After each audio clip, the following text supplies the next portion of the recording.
Eu tinha 23 anos quando descobri que minha vida inteira era uma mentira. Fui ao banco abrir uma conta simples e me disseram que eu estava com o nome sujo há mais de uma década. Dívidas que eu nunca fiz. Empresas que eu nunca abri. E o responsável por tudo isso? Meu próprio pai. Meu nome é Felipe, tenho 25 anos e por 10 anos da minha vida eu fui usado como laranja financeiro pelo homem que deveria me proteger. Essa é a história de como descobri a verdade, de como isso destruiu minha família e de como ainda estou tentando consertar o estrago que ele deixou. Tudo começou quando eu tinha 13 anos. Meu pai sempre foi o tipo de pessoa que tinha uma ideia nova toda semana. Ele queria abrir um negócio, depois outro, depois mais outro. Minha mãe sempre alertava ele sobre os riscos, sobre como precisávamos de estabilidade, mas ele não ouvia. Um dia, quando eu voltei da escola, meu pai me chamou no escritório dele. Ele estava com aquele sorriso que ele sempre tinha quando achava que tinha descoberto a solução para todos os problemas da vida. Felipe, preciso que você assine uns papéis aqui para mim. Eu tinha 13 anos. Eu não sabia o que era um contrato. Eu não sabia o que significava colocar meu nome em documentos oficiais. Eu só sabia que meu pai estava pedindo ajuda, e filho ajuda o pai, certo? É só uma formalidade, ele disse. Você é menor de idade, então não tem problema nenhum. Só preciso do seu CPF para abrir uma conta e facilitar umas coisas aqui do trabalho. Eu assinei. Claro que eu assinei. Ele era meu pai. Nos anos seguintes, isso virou rotina. De vez em quando ele aparecia com mais papéis. Assina aqui rapidinho. É só para renovar aquilo que a gente fez antes. Confia em mim. E eu confiava, porque era isso que a gente fazia, né? Confiava na família. Quando eu fiz 18 anos, as coisas começaram a ficar estranhas. Eu recebi uma carta em casa. Era de um banco que eu nem conhecia, cobrando uma dívida de quase 15 mil reais. Eu levei para o meu pai, confuso, achando que era algum erro ou golpe. Ele pegou a carta da minha mão, deu uma olhada rápida e disse: "Ah, isso aí eu resolvo. Deve ser algum erro no sistema. Deixa comigo." E eu deixei, porque eu confiava nele. Mas as cartas continuaram chegando. Não só daquele banco, mas de outros lugares também. Empresas de cobrança, avisos de protesto, notificações judiciais. Toda vez que eu perguntava, meu pai tinha uma desculpa. É erro do sistema. Já está sendo resolvido. Não esquenta com isso. Minha mãe começou a desconfiar. Ela perguntava para ele o que estava acontecendo. Por que o filho dela estava recebendo essas cartas? Eles brigavam, muito. Quase toda noite eu ouvia discussões vindas do quarto deles. "Você fez alguma coisa com o nome do Felipe?" Minha mãe gritava. "Claro que não. Você acha que eu sou quem? Eu só usei o CPF dele para facilitar umas coisas, mas não tem nada de errado nisso." Eu não entendia direito o que estava acontecendo, mas alguma coisa no meu estômago começou a apertar. Aquela sensação de que algo estava muito, muito errado. Quando eu fiz 20 anos, tentei tirar minha primeira carteira de crédito. Negada. Tentei fazer um financiamento de uma moto usada. Negado. Tentei abrir uma conta em outro banco. Negada. Todas as vezes a resposta era a mesma. Seu CPF está com restrições. Mas eu nunca tinha feito nada. Eu nunca tinha pedido empréstimo. Eu nunca tinha aberto empresa. Eu mal tinha começado a trabalhar. Foi aí que eu decidi ir pessoalmente no banco e exigir respostas. O dia que eu descobri a verdade foi o pior dia da minha vida. Eu tinha 23 anos, estava começando um emprego novo, ganhando meu próprio dinheiro, tentando construir minha vida. Fui ao banco para abrir uma conta corrente simples, daquelas básicas que qualquer pessoa consegue abrir. A atendente digitou meu CPF no sistema. Ela olhou para a tela, franziu a testa, digitou de novo. Olhou para mim com uma expressão que eu nunca vou esquecer. "Senhor, o senhor quer abrir uma conta aqui mesmo?" "Sim, por quê?" Ela virou a tela do computador para mim. Eu vi meu nome, meu CPF e uma lista imensa de pendências financeiras. Não eram só algumas dívidas, eram dezenas. Cartões de crédito que eu nunca pedi, empréstimos que eu nunca fiz, cheques sem fundo de contas que eu nem sabia que existiam. Mas o pior de tudo foram as empresas. Tinha 3 empresas abertas no meu nome. 3. Todas com dívidas enormes, todas com processos judiciais, todas falidas. Meu nome estava destruído. Minha vida financeira estava arruinada antes mesmo de eu ter chance de começar. "Como isso é possível?" eu perguntei, sentindo as mãos tremendo. Essas movimentações começaram quando o senhor tinha 13 anos, A atendente explicou, consultando o histórico. Alguém usou seus documentos para abrir contas e fazer transações. O senhor precisa fazer um boletim de ocorrência por fraude. 13 anos. A mesma idade que eu tinha quando meu pai me pediu para assinar os primeiros papéis. Eu saí do banco em choque. Sentei no meu carro e fiquei lá, sem conseguir ligar o motor, tentando processar tudo aquilo. Meu pai tinha me usado. Durante 10 anos, ele abriu empresas no meu nome, pegou empréstimos que ele nunca pagou, usou meu CPF para fazer negócios que ele sabia que iam dar errado. E quando davam errado, era o meu nome que ficava sujo. Era a minha vida que era destruída. Eu fui para casa naquele dia com uma sensação de vazio no peito. Encontrei meu pai assistindo televisão na sala, tranquilo, como se nada tivesse acontecido. Pai, a gente precisa conversar. Ele olhou para mim com aquela cara de quem não estava esperando nada sério. Eu contei tudo. Mostrei os papéis que o banco tinha me dado. Mostrei a lista de dívidas. Mostrei as empresas. Por alguns segundos, ele ficou em silêncio. Então ele deu de ombros.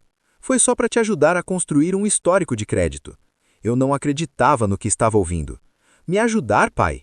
Você destruiu meu nome. Eu não consigo abrir uma conta no banco. Eu não consigo fazer um financiamento. Eu não consigo nada por causa do que você fez. Você está exagerando. Eu vou dar um jeito nisso. Você vem falando isso há 10 anos. Foi aí que minha mãe entrou na sala. Ela tinha ouvido tudo, e pela expressão no rosto dela, eu percebi que ela já sabia de alguma coisa. Eu avisei você, ela disse para o meu pai com a voz tremendo, para não fazer isso com o nosso filho, e você fez mesmo assim. Meu pai se levantou, nervoso. Eu estava tentando construir alguma coisa para esta família. Vocês dois não entendem como o mundo funciona. Você estava construindo alguma coisa para suas costas. Você usou seu próprio filho como escudo. A discussão durou horas. Meu pai tentou se justificar de todas as formas possíveis. Disse que as empresas iam dar certo. Disse que ele ia pagar tudo. Disse que eu estava sendo ingrato por não reconhecer o esforço dele. Mas a verdade era simples. Ele me usou, e ele não via problema nenhum nisso. Naquela noite, minha mãe me levou para a casa da minha avó. A gente não voltou para casa depois disso. Os meses seguintes foram os piores da minha vida. Eu contratei um advogado. Tive que juntar cada centavo que eu tinha para pagar ele, mas eu precisava resolver aquilo. Ele me explicou que o processo seria longo, complicado e caro. Tecnicamente, você assinou os documentos. Mesmo sendo menor de idade, na época, vai ser difícil provar que você foi coagido ou enganado. Eu fiz boletim de ocorrência, juntei todos os documentos que eu consegui. Pedi relatórios de todas as instituições financeiras. Tentei provar que eu não tinha conhecimento do que estava acontecendo. Mas a verdade é que o sistema não está preparado para esse tipo de situação. Laranja financeiro familiar é mais comum do que a gente imagina, mas é extremamente difícil de resolver. Enquanto isso, minha família estava se despedaçando. Minha mãe entrou com pedido de divórcio. Ela disse que não conseguia mais olhar para o meu pai da mesma forma, que ele tinha traído a confiança dela e a minha, que ele tinha colocado as ambições dele acima do bem-estar do próprio filho. Meu pai tentou me ligar várias vezes, mandou mensagens, tentou se explicar, mas eu não queria ouvir. Eu estava com raiva, eu estava magoado, eu me sentia traído da pior forma possível. Como um pai faz isso com o próprio filho? Teve uma hora, uns 3 meses depois de tudo ter explodido, que ele apareceu na casa da minha avó. Ele estava diferente, mais magro, com olheiras profundas. Parecia que ele não estava dormindo direito. Felipe, por favor, me escuta, ele implorou de pé na porta. Eu sei que errei, eu sei que fiz tudo errado, mas eu nunca quis te machucar. Eu só estava tentando dar uma vida melhor pra gente. Dar uma vida melhor? Pai, você me deixou com 200 mil reais em dívidas. Você abriu empresas falidas no meu nome. Eu vou passar os próximos anos da minha vida tentando limpar a bagunça que você fez. Eu vou te ajudar a resolver isso, eu prometo. Igual você prometeu há 10 anos. Igual você prometeu há 5 anos.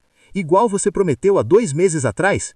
Ele ficou em silêncio, porque a gente dois sabia que as promessas dele não valiam nada. Eu só queria que você me perdoasse, ele disse com a voz tremendo. Eu não sei se consigo, eu respondi com honestidade. Você destruiu minha confiança, você destruiu meu futuro, e você fez tudo isso sabendo exatamente o que estava fazendo. Ele foi embora naquele dia e a gente não falou mais por quase 1 ano. Resolver a situação tem sido um pesadelo. Primeiro eu tive que contestar todas as dívidas, uma por uma. Cada contestação exige documentos, provas, testemunhas. É um processo que custa tempo e dinheiro que eu não tenho. Segundo, tive que tentar encerrar as empresas que foram abertas no meu nome. Mas empresas com dívidas não podem ser encerradas facilmente. É preciso pagar tudo antes, ou passar por um processo judicial que pode levar anos. Terceiro, tive que tentar limpar meu nome nos órgãos de proteção ao crédito. Mas enquanto as dívidas existem, meu nome continua sujo. É frustrante, é exaustivo. Tem dias que eu acordo e não consigo acreditar que isso está acontecendo comigo. Eu perdi oportunidades por causa disso. Perdi um emprego melhor porque eles fazem análise de crédito e meu nome estava restrito. Perdi a chance de alugar um apartamento melhor porque o proprietário pediu consulta de CPF e negou na hora. Minha vida está em pausa por causa das escolhas que meu pai fez. E o pior de tudo, ele nunca admitiu completamente que errou. Ele sempre tem uma desculpa, sempre tem uma justificativa, sempre tem alguém ou alguma coisa para culpar, menos ele mesmo. Teve uma hora que minha avó tentou intermediar uma conversa entre a gente. Ela chamou eu e meu pai para ir na casa dela. Achou que se a gente conversasse, talvez conseguiria resolver alguma coisa. Eu fui. Não porque eu queria, mas porque minha avó pediu. Meu pai estava lá, sentado na mesa da cozinha.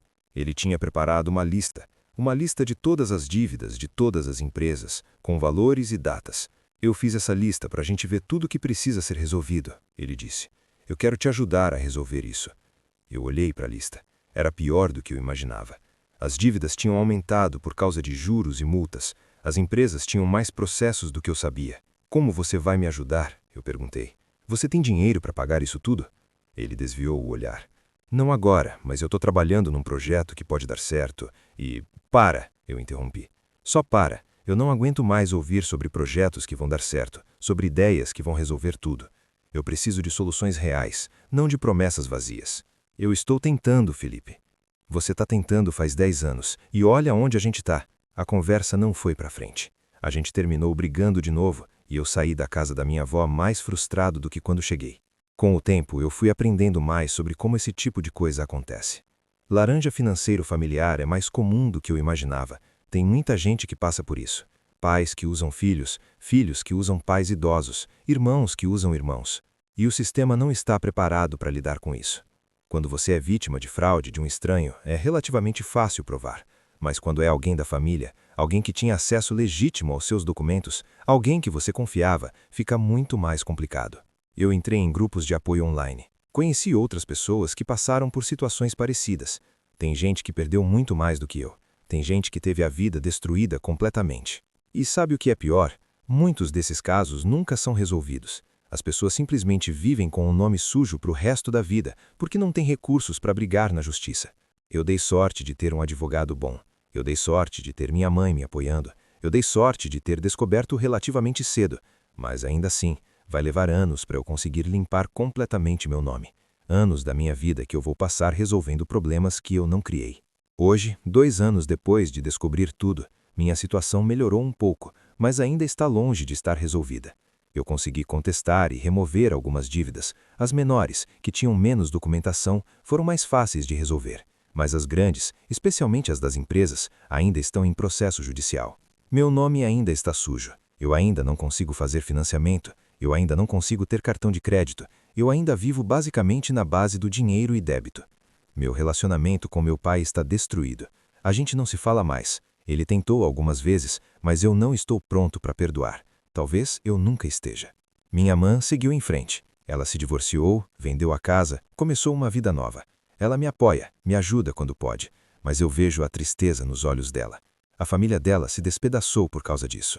Eu comecei terapia, porque descobrir que seu próprio pai te usou assim deixa marcas profundas, deixa você com problemas de confiança, deixa você se perguntando se você é burro por não ter percebido antes. Meu terapeuta me explicou que não foi minha culpa, que eu era uma criança, que confiava em quem deveria cuidar de mim, que manipulação familiar é uma das formas mais cruéis de abuso. Mas mesmo sabendo disso, ainda dói. Se tem uma coisa que eu aprendi com tudo isso é: confie, mas verifique. Mesmo que seja família, mesmo que seja alguém que você ama, se alguém pedir seus documentos, suas assinaturas, seu CPF, você precisa saber exatamente para que está sendo usado.